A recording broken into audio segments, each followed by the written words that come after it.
Pourquoi encore aggraver la division de la gauche? D'abord, ce ne sera pas du tout une division, puisque c'est la seule liste hors NUPES. Je note que la balkanisation de la gauche, c'est dans la NUPES, c'est leur affaire. Hors NUPES, je ne connais à ce stade qu'une seule liste, celle que nous proposons de présenter. Ensuite, je sais bien que les procès en division viennent toujours, mais je préfère les procès en division que les procès en compromission. Il se trouve que ma famille politique, depuis l'origine, n'a pas souhaité aller dans la NUPES, parce qu'elle ne souhaitait pas se soumettre au projet politique des Insoumis, et encore moins à l'infamie d'un certain nombre de leurs responsables depuis les dernières semaines. Qui est-ce qui pourrait composer cette liste aux élections européennes?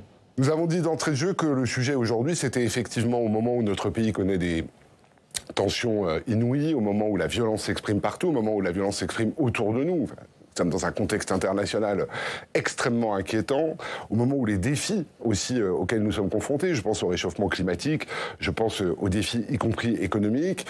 Dans ce moment-là, on ne peut pas vraiment se permettre de vouloir jouer la bannière d'abord. Il faut d'abord jouer le rassemblement, l'ouverture, la capacité surtout à apporter des réponses cohérentes aux peurs, aux colères. Et donc nous allons ouvrir notre liste à toutes celles et ceux qui sont orphelins de cette gauche républicaine, laïque, pro-européenne, toutes celles et ceux qui, des déçus du macronisme jusqu'à Glucksmann, jusqu'aux écologistes de Jadot, veulent faire une liste cohérente politiquement pour répondre aux problèmes des Français. Le nom de Bernard Cazeneuve circule beaucoup, il pourrait accompagner cette liste? Bernard Cazeneuve a créé la convention dans laquelle nous l'avons rejoint pour faire le rassemblement. Bernard Cazeneuve est un homme qui prône le rassemblement de la gauche cohérente depuis des mois et des mois. Donc Bernard Cazeneuve reste sur cette ligne politique qui est la sienne. Par ailleurs, la convention n'est pas un parti politique. Oui, mais pour ces élections européennes... Bernard Cazeneuve est un homme d'État. Je ne pense pas que son rôle soit aujourd'hui d'être vraiment impliqué dans ce moment de construction des listes politiques. Il dira ce qu'il a à dire. Il a commencé à le dire chez nous samedi, en disant qu'il prônait le rassemblement.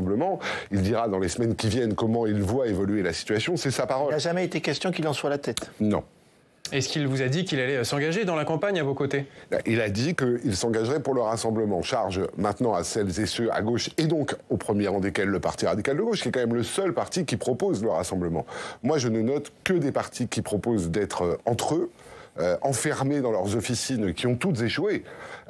Alors que nous sommes les seuls à dire que finalement, au regard de la situation, le sujet, c'est pas tellement le drapeau du parti, le sujet, c'est véritablement la patrie. Vous dites que vous êtes la seule liste hors NUPES. Le Parti socialiste a suspendu, a décidé d'un moratoire de sa participation à cette union de la gauche de la NUPES autour de la France insoumise. Pourquoi ne pas faire une liste commune avec les socialistes? Et parce que moi, je ne crois pas que la politique, ce soit des moratoires.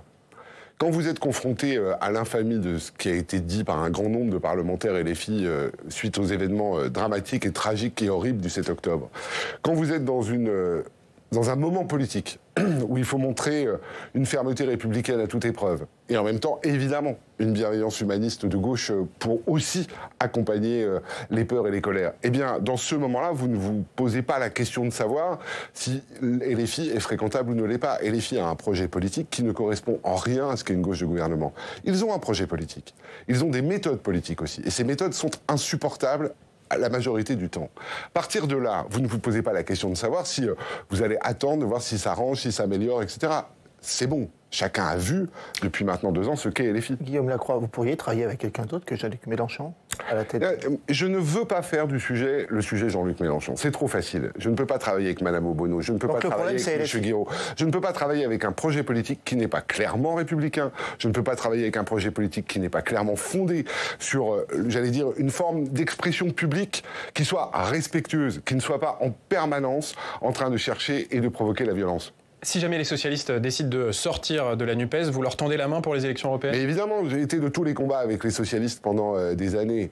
Donc c'est pas à moi qu'on va faire le procès de l'hostilité par principe au Parti socialiste. Simplement, je le dis, moi en 2019, je faisais la campagne de Raphaël Glucksmann aux côtés du Parti socialiste. Depuis, c'est pas moi qui ai changé, hein. Depuis, c'est eux. C'est eux qui ont fait d'autres choix politiques. Je leur laisse faire, je les respecte, mais je ne les partage pas. Face à la situation politique, on ne reste pas dans l'hypocrisie, la lâcheté d'un moratoire. On sait où on habite et on le dit aux Françaises et aux Français. Vous savez, dans ce moment-là où les gens ne croient plus dans nos partis politiques, dans ce moment-là où les gens ne croient plus vraiment à la parole politique, il ne reste qu'une chose, la clarté de la sincérité.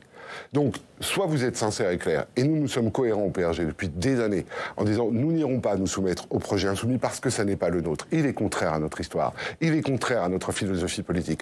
On est pour l'union de la gauche. Mais moi, je préfère la gauche plurielle à la NUPES. Les choses sont claires. Je préfère l'équilibre des forces de gauche à la domination par son extrême, et un des extrêmes qui est aujourd'hui dans des postures qui sont inqualifiables.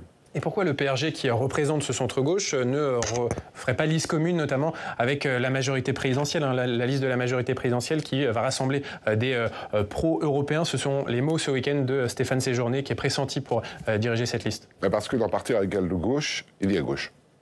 Et donc pour vous, il n'y a plus de gauche au sein de la majorité présidentielle? Je ne l'entends plus. Vous n'entendez plus.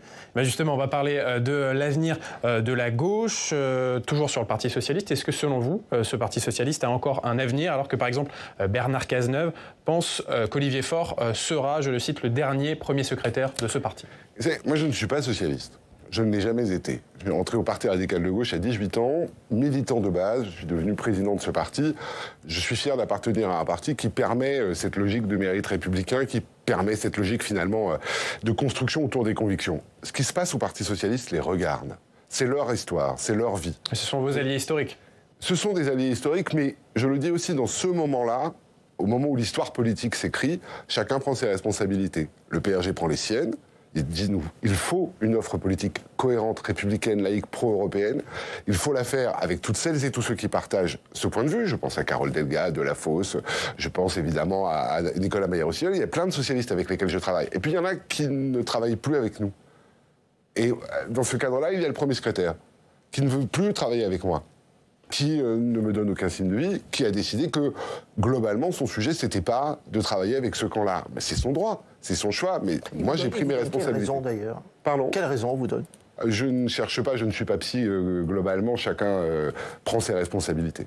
Donc finalement, vous ne croyez plus dans cette union de la gauche large? Vous parlez de gauche plurielle. Enfin, vous pensez qu'il va y avoir deux gauches irréconciliables? Quand je vous parle de gauche plurielle, moi je crois que justement, je crois en l'union de la gauche. Je ne crois pas à la soumission à la France insoumise.